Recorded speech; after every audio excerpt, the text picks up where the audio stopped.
We are all team members of the CIHR Social Research Center in HIV Prevention.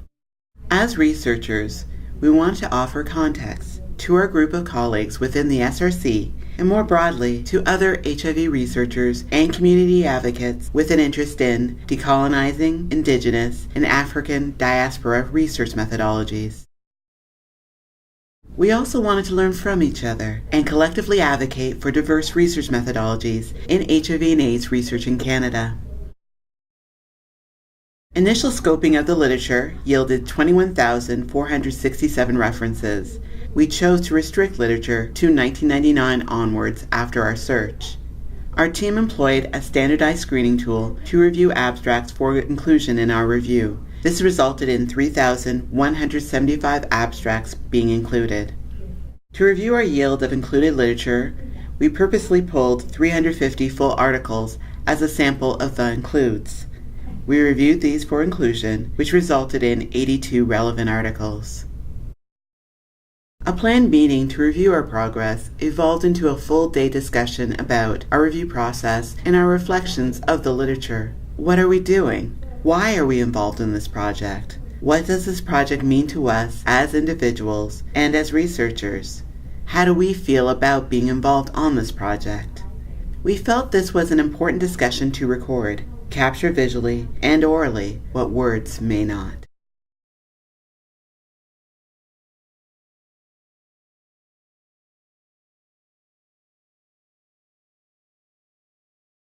As Indigenous scholars, we need to become comfortable with tension. Yes. Right? We need to become comfortable with sort of the knotty, thorny, conflict-filled, tension-driven kind of ways of being in the world when we're in the context of Indigenous scholarship.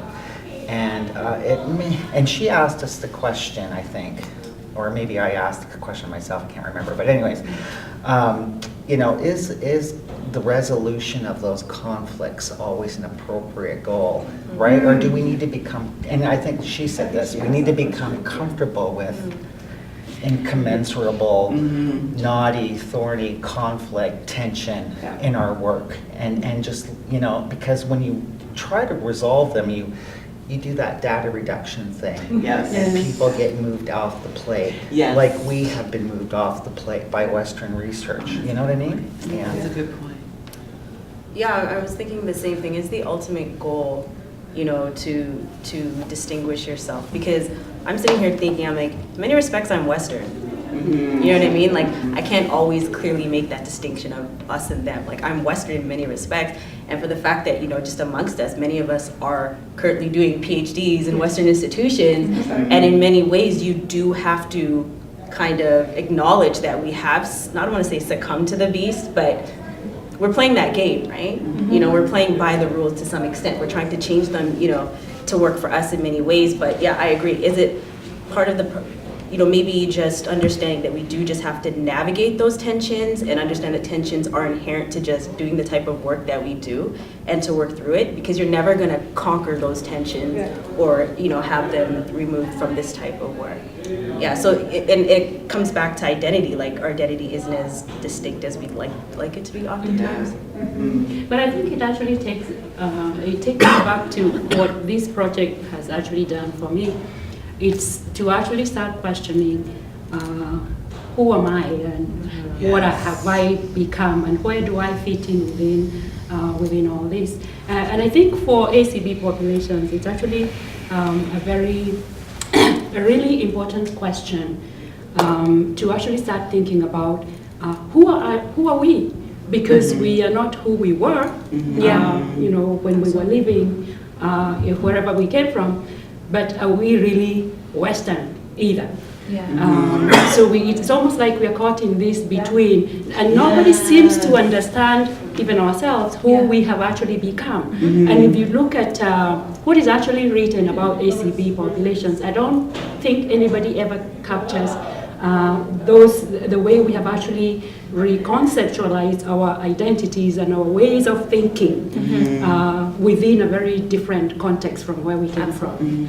So it's made me think about what have I become, and really looking critically at how does that impact what I tell people, what I say about myself, and when I'm doing research, what comes out and what stays hidden. Right.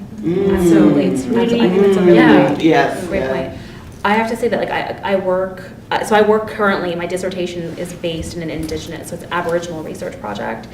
And this is a tension that I find myself up against all the time. So while working with Aboriginal communities, there's this, very sort of like the taking up of colonialism in the rhetoric of the young people who are talking about, the susceptibility to HIV and sexual health disparities and all these other things. When I work with ACB communities, and even in my own identity, like even in my own sort of rhetoric, colonialism never gets taken up. Yes. It never gets taken up in the same way, to the same degree. And also being someone of Caribbean ancestry, so being a first-generation immigrant from the Caribbean, and then having my own roots coming from all over the place. So we're from Europe to India to Africa, like everywhere. So again, trying to piece together connection to land, colonialism, these processes that affect our history, our roots, what we call, what is Indigenous for us, what is African knowledge, what is Indigenous to us, especially in the Caribbean where there's a lot of internal racism towards being connected to Africa. So, just trying to piece together what that is, what that looks like, and being a little bit resentful that my history is so fragmented and that I don't know what those pieces are. But I also work with communities that have this, have in a lot of cases this rich connection to that history, to this rhetoric of colonialism, to the knowledge of these connections to health and how health is lived, how we internalize and live these kinds of experiences. But then again, being disconnected from that myself in the communities that I most identify with. And so that tension, again, never being really fully expressed in the literature, not really, the fact that we didn't find many African diasporic, articles in the first place, all of these sorts of things. Because it's so hard to resolve, or not even to resolve the conflict, but to get to a place sometimes of finding a language that we can share, right? And to kind of to your point, Randy, to talk about being spiritual beings and to shake ourselves out of our heads. And and when that's the starting point of even understanding what the conflict is about, it's not resolving it, but just kind of naming or understanding here's the conflict that we're kind of messing around with. I mean, Marshall, Who I've seen, Albert Marshall. Albert Marshall, that's it. Yes. And there was another name. Merdina is his wife. Merdina Marshall, his wife, developed that idea of two-eyed seeing. I see that really, it's this idea of the strengths of one eye, the strengths of the other eye, and finding ways where the two work together really well. And I think it really comes from that whole notion of double consciousness, right? So you're drawing on strengths of both places and you're coming into a third space that I'm suggesting is about living with the conflict and the tension. And now I have flashing the Denton and Lincoln, or Lincoln and Gubar, whichever one it is, the table. They keep changing the table, the different columns of what truth value is and what the underlying ontology is, and blah blah blah. Yeah. Well, what we need from what Randy's saying is we need a new column, actually 2 new columns or 3 new columns in that table that add to the growing perspectives on research about what is truth. How do we assess it? What are the methods that fit with this? And I think what we started doing with this scoping process was we were going to be able to help fill in some of that information. Now, I'm not sure the literature is there yet. I'm not sure we're there yet. But that's possible. And that just helps articulate for everyone what the tensions are and lets them be. Yeah. Right. And you can exactly. you can use them and blend them and take them up in whatever way makes sense to you as a researcher, and you can communicate that to other researchers. Yeah, learn to live with tension does not absolve the social justice focus of the work that we do, Absolutely. right? Mm-hmm. I think you already said it. Well, I think the tension is good though, right? Because it sort of, you know what I mean? But it's good because it keeps everybody fired up, right? Because I think without the tension, then it's flat, right? It becomes really flat after. And you have to be strategic in your dialogue. I think it's the bringing more people into the circle, and the circle will get bigger, or sometimes we'll condense occasionally, but I think that is where social justice can occur. It's what I worry about is when we change the way we speak in order to be listened to and to resolve conflict. And I think sometimes we do this as ACB and Aboriginal researchers.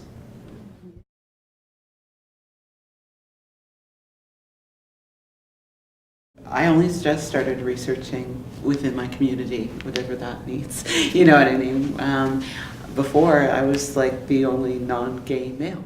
You know what I mean? And I was very accepted, and I learned a lot.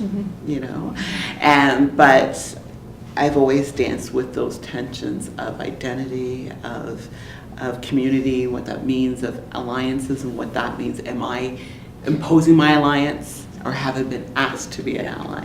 You know, there's all those things, but I think I've learned that through my journey as a researcher and also as a woman of color. But I think it's okay to dance with it.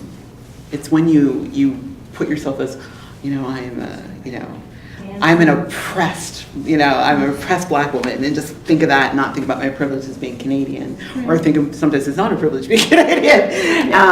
If I position myself and don't understand context and understand the multiplicities and the simultaneousities and the ways of being that shift within even a conversation here, it's shifted so many times. So yeah, I'm comfortable with dancing. I do the tango all the time.